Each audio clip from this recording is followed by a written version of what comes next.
오늘 사무엘상 본문 13장 말씀입니다. 13장에는 사울이 이제 40세 왕이 되어서 첫 번째로 공식적인 그 업무, 또 특별히 블레셋과의 전쟁을 준비하는 그러한 장면이 나옵니다. 먼저 본문을 잠깐 요약을 하겠습니다. 오늘 본문 1절에서 4절까지는 그의 나이 40세, 왕이 된 지 2년이 지나서 그의 아들 요나단이 게바에 있는 블레셋 사람의 그 군대 수비대를 공격해서 블레셋과의 전쟁이 시작된다고 이야기하고 있습니다. 그리고 5절에서 7절까지의 말씀은 절대적인 그 수적인 군사의 열세에 놓여 있던 이스라엘 군사들이 블레셋 군사들이 막 이제 공격하고 또 압박해 오니까 두려움에 떨고 어떤 이들은 떨며 숨고 또 어떤 이들은 달아나기 시작했다라는 말씀이 나옵니다. 그리고 8절에서 15절까지의 말씀, 사무엘이 다시 와서 번제를 올려주겠다고, 일주일이 지나면 다시 오겠다, 7일이 지나면 다시 오겠다고 약속을 했는데 일주일이 지나도 오지 않고 사무엘은 오지 않고 또 군사들은 자꾸 두려움에 떨면서 이탈하고 하는 그런 상황이 벌어지자 이 사울이 직접 번제를 올립니다. 그리고 돌아온 사무엘은 왕이 망령되이 행하였다고 하나님의 질책과 더불어서 왕의 위가 영영치 못하리라라는 질책의 메시지를 전합니다. 그리고 16절에서 23절 마지막 절까지는 사울과 요나단은 자기들과 함께 있는 백성들을 거느리고 베냐민 땅 게바에 머물고 있었고, 블레셋의 그 침략자들, 노략군들은 세 군대로 나뉘어서 세 가지 길로 쳐들어오고 있습니다. 그런데 사울의 군대는 사울과 요나단을 빼놓고는 제대로 무기도 없는 그러한 어려운 상황을 설명하고 있습니다. 오늘 하나님께서 주신 한 구절의 말씀은 사무엘상 13장 13절의 말씀입니다. 우리 한번 한 목소리로 함께 합독하시겠습니다. 시작. 사무엘이 사울에게 이르되 왕이 망령되이 행하였도다. 왕의 하나님 여호와께서 왕에게 명령하신 명령을 지키지 아니하였도다. 그리하였다면 여호와께서 이스라엘 위에 왕의 나라를 영영히 세우셨을 것이오늘. 아멘. 우리는 누구나 살아가면서 그때 그리하였더라면이라는 아쉬운 그런 순간들이 종종 있습니다. 오늘 사무엘상 본문 13장 13절, 또 사울 왕의 불순종 그리하였더라면의 그 아쉬운 모습을 통해서 우리들의 모습을 되돌아보고 또 후회하지 않고 또 온전한 풍성한 우리의 삶의 가르침을 한번 되새겨 보기 원합니다. 첫 번째로 우리가 살펴보고 싶은 것은 신실하지 않은 불순종의 왕 사울입니다. 하나님의 명령, 하나님의 계명을 잘 지켰더라면. 오늘 사무엘상 13장 9절에서는 이렇게 말씀합니다. 사울이 가로되 번제와 화목제물을 이리로 가져오라 하여 번제를 드렸더니. 사울이 드린 이 제사 번제는 외형적으로는 아무런 문제가 없어 보입니다. 사무엘이 돌아오겠다고 약속한 7일을 기다렸고요, 또 제사를 지낼 합리적인 이유도 있었습니다. 절대적인 군사력과 무기적인 열세에 군사들이 자꾸 흩어지고 있는 그런 급박한 상황에서 사울은 사무엘이 약속한 그 7일을 기다리지 않고 기다렸고, 또 사무엘이 7일이 지나도 기다리지 않고 적군은 쳐들어오고 또 군사들은 자꾸 이탈하고 백성들은 두려워 떨고 있는 마당에 사울이 직접 번제와 화목제물로 제사를 지냈습니다. 그런데 이 사울의 제사에 대해서 하나님께서는 망령되다라고 말씀하시면서 왕권을 옮기겠다라고까지 하십니다. 사무엘이 드린 이 제사가 도대체 어떤 잘못이기에 하나님이 그토록 화를 내시고 왕위가 영영치 못할 것이다 라고 말씀하시는 걸까요? 먼저 우리 사무엘상 10장 8절에 사무엘의 지시를 한번 읽어보겠습니다. 너는 나보다 앞서 길갈로 내려가라. 내가 내게로 내려가서 번제와 화목제를 드리리니 내가 내게 가서 너의 행할 것을 가르칠 때까지 7일을 기다리라 라고 이야기했습니다. 그리고 이 사울은 7일을 기다렸습니다. 사울은 이 7일이라는 숫자, 일주일이라는 그 기간에 포커스를 합니다. 그러나 더 중요했던 하나님의 명령은 너희 행할 것을 가르칠 때까지라는 말이 그 앞에 있었습니다. 사람들은 종종 자기가 듣고 싶은 것만, 또 자기가 믿고 싶은 것만 믿는 경향이 있습니다. 오늘 본문에서 급박한 환경 가운데 놓인 사울은 하나님의 가르침을 전적으로 의지하기보다는 자신의 생각과 또 주변 환경, 상황 판단에 의한 자기 소견에 오른 대로 행동했던 것입니다. 하나님께서 기다리라고 하신 것은 단순히 제사장이 제사를 드려야 하는 율례를 따라야 하기 때문에 사무엘을 기다리라고 하신 것만은 아닙니다.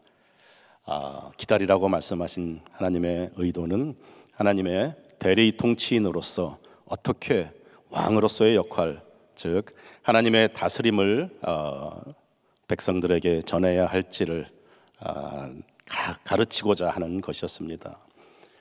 하나님은 우리의 생각과 또 우리가 생각할 때 합리적이라고 생각하는 그러한 상황과 환경을 넘어서 하나님의 말씀을 따르는 그러한 순종이 제사보다 낫다고 말씀을 하십니다. 사무엘상 15장 22절에는 이렇게 말씀하시고 계십니다. 사무엘이 가로되 여호와께서 번제와 다른 제사를 그 목소리 순종하는 것을 좋아하심같이 좋아하시겠나이까. 순종이 제사보다 낫고 듣는 것이 수양의 기름보다 나으니라고 말씀하십니다. 순종이 제사보다 낫다라고 말씀하시는 그 의미는 우리의 몸을 하나님께 산 제사로 하나님께 드리는 것이기 때문입니다. 우리의 순종을 통해 우리의 삶 가운데 하나님의 다스림이 나타나는 것, 즉 하나님의 임재를 소망하기 때문입니다. 하나님께서 기다리라 말씀하시면 기다려야 합니다. 하나님의 말씀을 온전히 의지하는 것이 바로 믿음이고 또 하나님의 마음에 합한 그러한 삶이기 때문입니다. 사울이 스스로 제사를 지냈다라는 것은 단지 규례를 위반한 제사를 드렸다는 그런 의미뿐만이 아니라 하나님의 가르침과 뜻대로 하나님의 백성들, 이스라엘 백성들을 가르치지 않겠다, 다스리지 않겠다라는 선언이었습니다. 자기 자신이 왕으로서 하나님의 나라 이스라엘을 자기 뜻대로 통치하겠다라는 그러한 의미였습니다. 사울의 이번 제사는 단 한 번에 어쩌다 보니까 상황이 급박해서 환경이 급해서 했던 그러한 실수가 아니었습니다. 사무엘상 15장에서 아말렉과의 전쟁에서 하나님께서 모든 것을 다 진멸하라는 그런 말씀에 또 한 번 다시 거역을 합니다. 사무엘상 15장 11절은 이렇게 말씀하십니다. 내가 사울을 세워 왕 삼은 것을 후회하노니 그가 돌이켜서 나를 쫓지 아니하며 내 명령을 이루지 아니하였음이라 하신지라. 우리는 창세기에 나오는 아담과 하와 또 그들의 선악과 원죄를 기억하고 있습니다. 히브리어로 하타라는 이 죄의 어원이 스스로가 왕이 되어 자기 소견에 옳은 대로 행하겠다는 교만, 하나님의 창조의 목적, 하나님의 관역에서 벗어난 것이 원죄의 시작이었습니다. 사탄은 항상 합리적이고 또 이성적이고 또 충분히 이해할 수 있는 그러한 상황으로 시험을 합니다. 아담과 하와를 선악과로 유혹할 때도 먹음직도 하고 보암직도 하고 또 지혜롭게 할 만큼 탐스럽기도 한 그러한 선악과로 우리의 생각과 또 판단에 합리적으로 파고듭니다. 사단은 자기의 나라를 세우려고 하는 그러한 존재가 아닙니다. 사단은 이미 자기가 하나님과 대적할 수 없는 그러한 존재라는 것을 잘 알고요. 또 하나님의 나라에 반해서 자기의 나라를 세우려고 하는 그러한 존재가 아니지요. 사단의 목적은 하나님의 나라를 이간질해서 방해하려고 하는 것이 사단의 목적입니다. 그래서 사단은 자기 자신을 사단을 섬기라고 이야기하지 않고요, 너 자신을 섬기라라고 이야기합니다. 교만이 이 사탄의 가장 확실하고 또 분명한 도전이고 또 강력한 무기입니다. 네가 내 인생의 주인이다. 네가 왕이다. 너도 충분히 하나님과 같이 지혜롭게 될 수 있다 라면서 먹음직도 하고 보암직도 하고 지혜롭게 할 만큼 탐스럽기도 한 교만의 동기를 부여합니다. 오늘 본문에서 사울의 제사는 진정한 이스라엘의 왕이시고 또 만유의 왕 되시는 하나님의 권위 아래에 있지 않고 스스로 사울 자신이 왕으로서 살겠다는 그런 교만이었습니다. 창조주 하나님, 만군의 하나님을 최고의 주권자로 전심으로 따르고 순종해야 할 왕으로 섬기지 않고 스스로 하나님 자리에 오르려는 교만이었고, 자기 소견에 옳은 대로 행했던 전형적인 그 전에 있었던 사사들의 모습입니다. 사무엘상 5장에는 블레셋 전쟁 중에 블레셋과 전쟁하는 중에 엘리의 두 아들 홈니와 비누아스가 승리 무조건 가지고 나가면 이길 것이라 하는 승리의 부적처럼 믿었던 언약궤를 가지고 나가서 빼앗긴 그러한 일이 있었습니다. 또 오늘 사울도 역시 마찬가지로 하나님이 기다리라라는 말씀을 어기고 전쟁을 치러야 하기 때문에 전쟁에 나가기 전에 마치 어떤 의식을 치르듯이 형식적으로 치루었던 이 사울의 불순종의 제사는 하나님이 기뻐 받으실 수 없는 제사였습니다. 이 제사라는 단순한 그 행위 때문에 전쟁에서 이기는 것이 아니고요, 하나님의 임재를 사모하고 하나님의 다스림을 의지하고 전쟁은 하나님께 속한 것이라는 그러한 하나님께서 승리하게 하신다는 그러한 믿음의 고백 때문에 승리할 수 있는 것입니다. 우리가 진정으로 소망하는 것은 주님이 떠나신 그러한 언약궤나 형식적인 제사가 아니라 하나님의 임재와 다스림에 의지하는 진정한 순종의 마음입니다. 우리의 예배도, 우리의 기도도, 또 우리의 선교도 하나님을 전적으로 의지하고 하나님의 임재를 사모하는 마음에서부터 시작되어야 하는 것입니다. 잃어버린 언약궤를 때문에 가슴을 치며 애통하기보다는 잃어버린 하나님을 찾으려고 몸부림을 쳐야 하는 것입니다. 잃어버린 하나님을 찾는다는 것은 단순히 우리의 종교 생활을 회복하는 것이 아니라 우리의 영성을 회복하는 것입니다. 그리고 하나님께 돌아온다는 의미는 하나님의 임재를 사모하는 예배자의 삶을 살아가는 것을 의미합니다. 우리의 마음속에 간절히 기도와 예배를 회복하고 싶은 이유는 점점 희미해져가는 하나님의 임재를 다시 찾고 싶기 때문입니다. 형식적인 제사가 아니라 거룩하신 하나님의 임재 가운데 하나님의 영광이 가득한 그러한 예배를 다시 찾고자 하는 소망 때문입니다. 선교지에 가면 하나님의 임재를 경험하는 그런 특별한 은혜들이 많이 있습니다. 지난 9월에 방문한 인도 자칸드에서 정말 인도에서도 가장 가난한 소수 민족들이 사는 그 마을, 미전도 종족들이 아직도 많이 남아있는 그 마을을 방문해서 복음을 전하고 또 기도를 하고 왔습니다.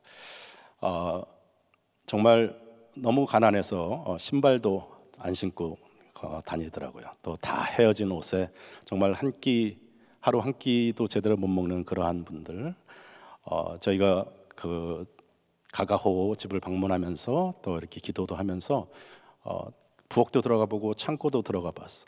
근데 정말 한국의 시골은 그래도 곳간에 가면 모래도 좀 쌓여 있는데 정말 아무것도 먹을 것이 없었어요. 정말 이 사람들은 무엇을 먹고 사나, 정말 소망이라고는 정말 하나님 한 분밖에 없겠구나라는 그 모습을 보면서, 근데 마침 태풍 때문에 그 9월달 10월달에 비가 올 때가 아닌데 비가 너무 많이 와서 며칠 비가 왔어요. 비가 와서 저희가 어두운, 전기도 안 들어오는 그 어두운 흙집에서 같이 그 교인들과 함께 그 집안에서 비는 억수같이 오는데 그 안에서 예배를 계속 몇 번에 걸쳐서 예배를 드렸습니다. 밖에는 비가 어마어마하게 오는데 그 안에서 어두컴컴한 그 집안에서 이 미전도 종족, 또 이 갓 복음을 받아들이기 시작한 우리 현지인, 또 우리 성도님들과 함께 저희 친들이 전심으로 예배를 드리는 그 가운데 강력하게 성령님께서 임재하시는 것을 경험하면서, 이들이 가진 한 가지, 그 하나님이 이들에게 모든 것이었듯이 그 한 가지 하나님께서 우리의 모든 것이구나라는 귀한 체험을 하고 왔습니다. 간절하게 사모하는 마음으로 드려지는 예배 가운데 또 위로하시고 회복시켜 주시는 하나님의 임재가 가득한 그 예배 가운데 선교의 진정한 의미는 하나님과 하나님의 마음을 함께 나누며 전심으로 함께 예배 드리는 것임을 깨우쳐 주셨습니다.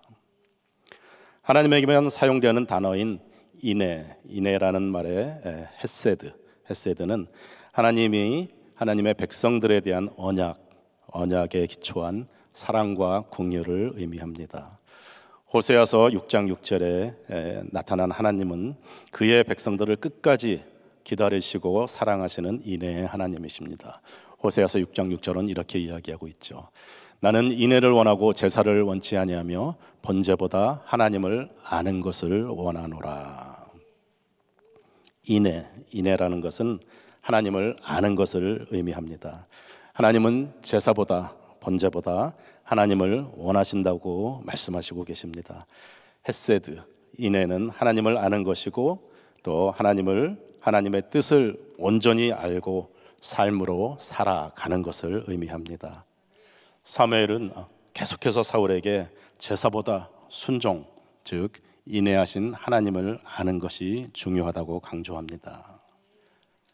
사울이 신실하지 못한 왕을 예표한다면 하나님의 마음에 합한 자, 합한 왕 다윗이 사울에 이어서 또 사무엘의 주인공으로 등장합니다.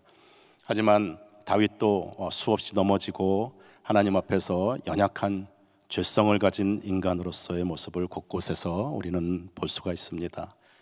하나님께서 하나님의 은혜로 나단 선지자를 통해서 다윗을 깨우쳐 주지 않았다면 다윗 역시도 죄악 속에 죽을 수밖에 없는 연약한 죄인의 모습입니다. 그래서 사무엘서의 진정한 주인공은 사무엘도 또 다윗도 아닌 예수 그리스도입니다.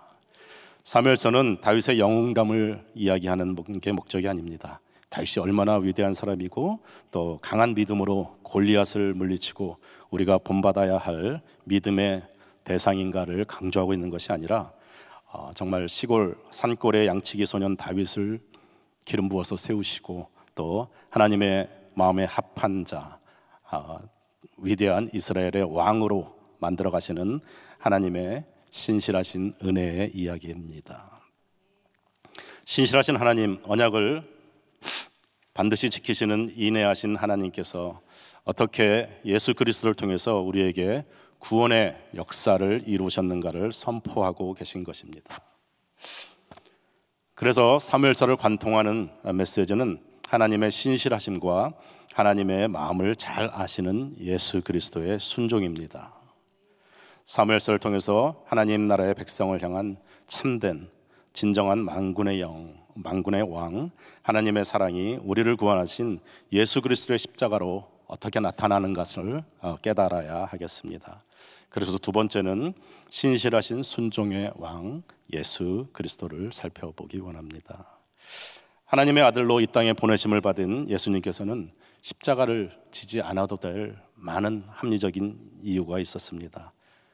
그러나 예수님께서는 비록 이해가 되지 않고 고통스러운 길을 가야 하는 것을 잘 알고 있었지만 겟세마네 동산에서 땀방울이 핏방울이 되도록 기도하시고 결국은 하나님의 뜻대로 순종하여 십자가의 길로 가셨습니다. 하나님 아버지의 마음을 너무나 잘 알기 때문입니다. 하나님의 마음을 아는 것, 순종이 제사보다 낫다는 것을 잘 아셨기 때문입니다. 그리고 그 예수님의 순종은 우리 모두를 살리는 대속의 십자가의 사랑이었습니다. 우리의 삶을 풍성하게 하는 것은 이 땅에서 장수하거나 또 부자로 사는 것을 의미하지 않습니다. 우리의 삶이 풍성하게 되는 것은 수양의 기름보다 또 화려한 제사보다 하나님의 마음을 아는 것입니다. 하나님의 사랑을 아는 것입니다. 순종의 중요한 동기가 되어야 하는 것은 하나님의 이 마음을 아는 것이어야 합니다. 세상에서 형통하고 장수하고 또 복받기 위해서 순종하는 것이 아니라 하나님의 이 사랑을 아는 것에서부터 비롯되어야 합니다. 그래서 바울은 그 사랑하는 에베소 교인들에게 너희들이 그리스도의 사랑의 넓이와 길이와 높이와 깊이를 깨달아 알기를 원한다고 에베소서 3장 19절은 말씀하고 있습니다. 그 넓이와 길이와 높이와 깊이가 어떠함을 깨달아 하나님의 모든 충만하신 것으로 너에게 충만하시기를 구하노라라고 말씀하십니다. 이제 말씀을 맺겠습니다. 순종의 자리에 설 때 우리를 구원하시기 위해서 아버지의 뜻에 순종한 하나님의 독생자 예수 그리스도를 바라보아야 합니다. 하나님은 구원의 조건으로 혹은 축복의 조건으로 우리에게 순종을 요구하시는 것이 아닙니다. 하나님은 내가 너를 진정으로 사랑해서 내 사랑하는 아들을 주었으니 너희가 비록 고난 가운데 있다 할지라도 또 이해할 수 없는 그런 상황 가운데 처했다 할지라도 낙심하거나 포기하지 말고 주님께 모든 것을 맡기라라는 것입니다. 왜냐하면 그리스도의 사랑의 넓이와 높이와 길이와 또 깊이를 깨달을 때 비로소 하나님의 사랑으로 하나님의 임재가 가득함으로 우리의 삶이 충만하게 채워지기 때문입니다. 하나님의 임재가 없는 예배 가운데 우리가 놓치고 있는 것은 그냥 무덤덤한 신앙생활이 아니고 예수 그리스도를 누리는 그러한 삶입니다. 우리의 풍성한 삶은 고난이나 시험이 없는 게 아니고 또 때로 낙심되고 힘들어서 두렵고 떨리기도 하지만 넘어지기도 하고 흔들리지만 그럼에도 우리가 풍성한 삶을 누릴 수 있는 것은 예수 그리스도의 깊고 넓은 사랑을 알기 때문입니다. 그래서 예수님을 누리는 삶은 우리를 풍요롭게 또 풍성하게 채워질 수 있는 것입니다. 우리가 찾고 우리가 기도해야 하는 것은 주님과의 동행입니다. 우리가 회복해야 하는 것은 주님의 사랑입니다. 주님의 임재를 소망하며 또 예수 그리스도를 바라보는 풍성한 삶이 되기를 소망합니다.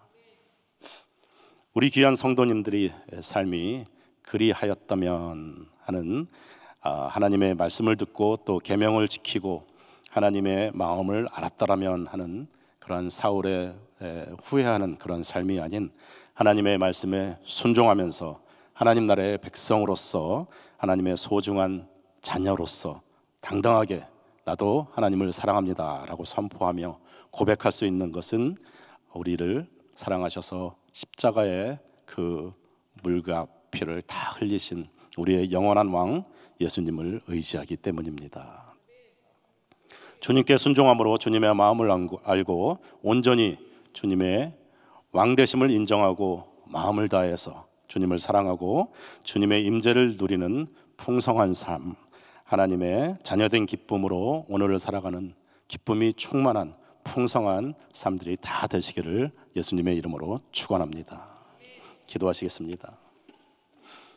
사랑의 아버지 하나님, 주님의 임재를 소망합니다. 오늘 하루도 주님과 동행하기를 원합니다. 주님과 예배하는 예배자의 삶을 살게 해 주시옵소서.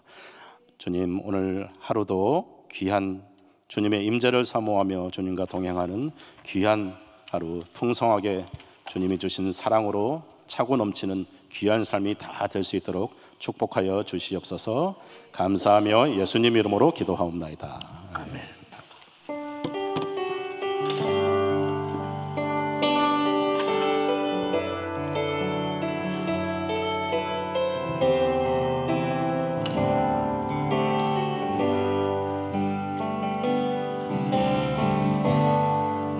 하늘의 문을 여소서, 이곳을 주목하소서. 주를 향한 노래가 꺼지지 않으니, 하늘을 열고 쏘소서. 이곳에 임재하소서. 주님을 기다립니다. 기도의 향기가 하늘에 닿으니, 주여 임재하여 주소서. 이곳에 오소서. 이곳에 앉으소서. 이곳에서 드리는 예배를 받으소서. 주님의 이름이, 주님의 이름만이, 오직 주의 이름만 이곳에 있음. 두 손 높이 드시고 오소서. 이곳에 앉으소서. 이곳에서 드리는 예배를 받으소서. 주님의 이름이, 주님의 이름만이, 오직 주의 이름만 이곳에 있습니다. 아멘, 아멘. 우리가 신앙생활하면서 승리하고 성공하는 비결은 말씀을 쫓아 살 때입니다. 우리의 삶 자체가 말씀에 초점을 맞추고 살아간다는 것이 얼마나 중요한지 몰라요. 이 형식은 신앙인데 내용이 말씀대로가 아닐 때 결국은 실패할 수밖에 없는 거죠. 지금 블레셋과의 전쟁에서 이스라엘이 이길 승산이 없는 거예요, 현실적으로. 그러니까 사울 왕이 사무엘 선지자를 초청하고 번제를 준비한단 말이에요. 이거는 하나님이 해주셔야 된다 하는 것은 확신하는데, 이 번제를 드리는 것은 제사장인 사무엘 선지자가 인도해야 될 일이란 말이에요. 왕이 하면 안 돼요. 그 준비는 왕이 하지만 그 모든 인도는 사무엘 선지자가 해야 될 일을 이 사울 왕이 그냥 하고 맙니다. 그 이유가 뭐냐면 믿음이 부족하기 때문이죠. 환경 바라보니까 백성들이 두려워서 하나 둘씩 떠나고 이거 큰일 났단 말이에요. 기한 내에 선지자는 오지 않고 그냥 내가 해야 되겠다. 그래서 자신이 한다고 해서 되는 게 아니란 말이에요. 그러니까 그 말씀을 제대로 알았다면 그래도 기다리는 거죠. 왜? 하나님이 하셔야 되니까. 어차피 하나님이 하셔야 되니까. 그러니까 우리가 예를 들어서 40일을 작정 기도를 했다. 왜 40일 작정 기도를 하는 거예요? 왜 100일 작정을 하는 거예요? 내 힘으로 안 되는 일이니까. 주님이 하셔야 되니까. 그런데 그렇게 기도하다가 꼭 방해되는 일이 있어요. 하지 못할 일들이 자꾸 생겨질 수 있어요. 그럴 때 그냥 주님도 아시겠지 뭐. 그리고 또 내 생각대로 내가 하고자 하는 대로 그냥 흐지부지 버리게 될 때 처음에 시작했다가 처음에는 주를 의지하는 것 같은 그런 믿음으로 시작했다가 환경 바라보고 안 되는 것은 결국은 믿음이 부족하고 또 말씀을 온전히 의지하지 못할 때 환경에 자꾸 지는 것을 보게 됩니다. 사울 왕이 가장 실수한 것이 뭐냐면 변명이에요. 변명.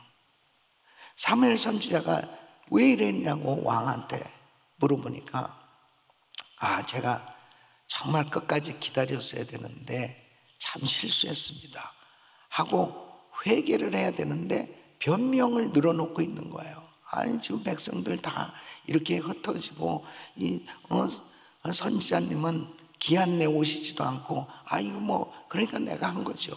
변명. 여러분 우리 신앙생활은 변명하지 말고 회개해야 된단 말이야. 회개해야 역사가 일어나는 거예요. 회개해야 어떤 경우도 말씀 불순종한 부분에 있어서는 철저히 회개해야 해요. 그래야 다시 회복될 수 있습니다. 오늘도 우리에게 아주 귀한 교훈을 하나님 주신 겁니다. 환경 바라보지 말고 하나님 말씀 끝까지 의지하자. 변명하지 말고 회개하자. 결국 주님이 하셔야 됩니다. 두 손을 가슴에 모시고 몸이 아픈 분들 아픈 곳에 손 얹으십시오. 거룩하신 아버지 하나님, 우리가 신앙생활 하다 보면 환경 때문에, 어려운 환경 때문에 이 불순종한 죄를 자꾸 변명을 늘어놓고 회개하지 못할 때가 많습니다. 아버지 하나님, 우리의 믿음 없는 것을 불쌍히 여겨주시고 철저히 회개할 수 있게 하여 주시옵소서. 한 해를 점검해 보는 시간입니다.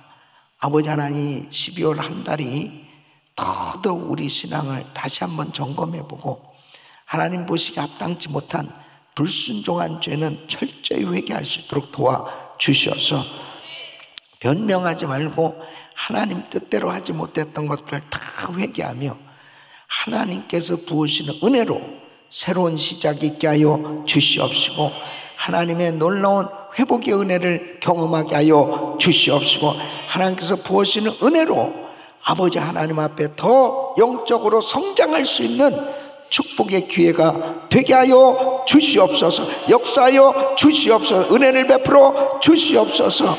연약한 육신들 이 시간 주의 피 묻은 손을 안수하사 깨끗게 하여 주시옵소서. 예수 그리스도의 이름으로 병하노니 모든 암세포는 없어 칠지어다. 불치병 깨끗한 하늘 찌어다. 왕장이 우울증 불면증 떠나 갈지어다.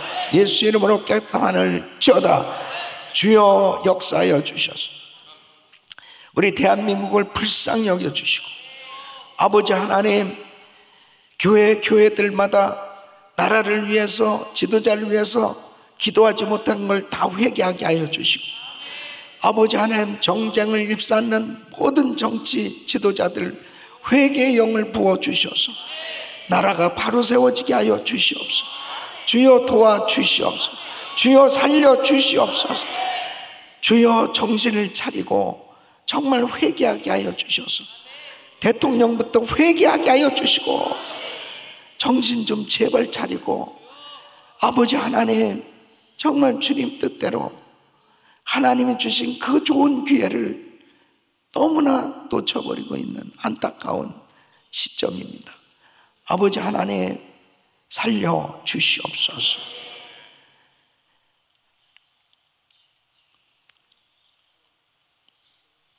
이 미국을 불쌍히 여겨주시고 아버지 하나님, 청교도 신앙이 회복될 수 있도록 주여 공립학교에서 찬양 소리가 넘쳐나게 하여 주시고 기도 소리가 넘쳐나는 나라 되게 하여 주시옵소서. 주여 역사하여 주시옵소서. 아버지 하나님 도와주시옵소서. 이제는 우리 주 예수 그리스도의 은혜와 우리 하나님 아버지의 그 무한하신 사랑, 성령님의 감동 감화 교통 충만하신 은총이 하나님의 말씀에 불순종할 때 변명하지 말고 회개할 수 있는 우리가 되길 원하는 모든 성도들 머리 위에 이제로부터 영원토록 함께 있을지어다. 아멘. 주여 아버지,